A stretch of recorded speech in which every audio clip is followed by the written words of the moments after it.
গেলে তো আমার মেনি ব্যাগটা কই? কই পাচ্ছি না তো। বলছি দুধ তুলি, বলছি পাচ্ছি না। না না এটা কি কি হচ্ছে? হয়নি হবে। কপাল আমার, কত আশা করে আছি ছুটি ঠিক।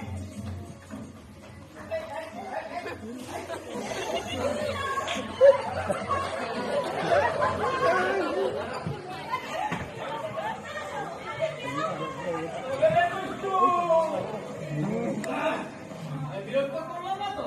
তুই কিছুদিন যাবো তুমি এটা শুধু আমাকে এক কথা ভয়ই বলে যেতে হচ্ছে। তোদের কোনো জবাব পাচ্ছি না কেন? কোন কথার জবাব পাচ্ছিস না? সেই পুরাতন কথা।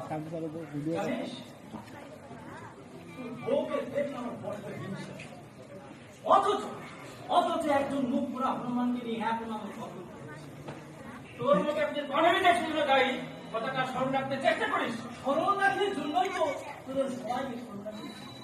সত্য বললে বলতে হয়, তোর বোন স্বেচ্ছায় ফেলে দিয়েছে। অবশ্য আমার টার্গেট তোর বোন ছিল। একটা মেয়ে তার বান্ধবী ঘটনা গিয়ে সে নিজের কাছে স্বীকার করে। তাই আমি কিছুটা স্বীকার করে তোদের সবাইকে করুণা করেছি। তোর বোন পাইছেন ধরে বা করুণা কাটাতে আসছে। বরং বল একটা দৃষ্টান্ত স্থাপন করেছি। অবশ্যই আপনার আমার বন্ধু। আমার জীবনে সবচাইতে বড় দুঃখ যে তোর মধ্যে একটা বদমাইশ, তুমি এককালে আমার সহপাঠী বন্ধু ছিল। বর্তমানে যে ভঙ্গুর পথে সে কথাটাও একবার বল। তুমি যে একবার চিন্তা করে দেখো, আসির তত্ত্ব ভয়ঙ্কর চেহারা একজন স্ত্রী ওর পাশে থাকে এমন না ওর সব দিক দিয়ে ফাঁকি দিবি, এটা কিন্তু ঠিক।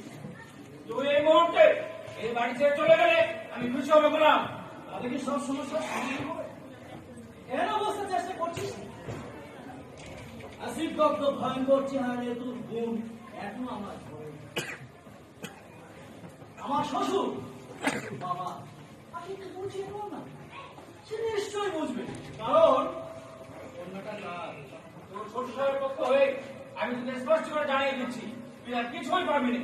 তোকে আর একটি গোটাও দেওয়া সম্ভব নয়। এমন একটি অসম্ভবতা যদি আমার মুখ থেকে বেরিয়ে যায় তাতে আমি বিন্দু মাত্র দুঃখ পাবো না। কারণ আমার বোনের প্রতি তোদের পরিবারের আচরণের খবর আমরা জানি।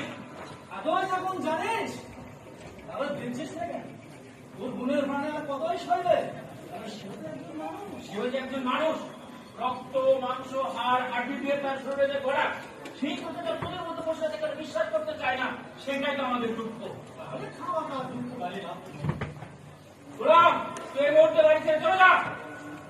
তোর নির্দেশে যে বাড়ি ছেড়ে আমাকে চলে যেতে হবে তোর আশা করিস।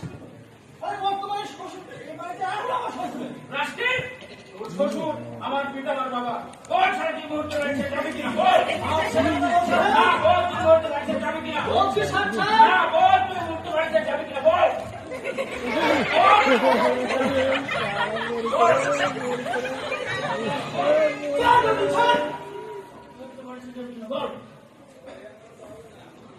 যাচ্ছি তবে সবার একটা কথা বলছি, এ মহামারীর বদলা যদি না নিয়ে গেছি তাহলে আমি দেখে নিব 3 লক্ষ টাকা আমার বিশেষ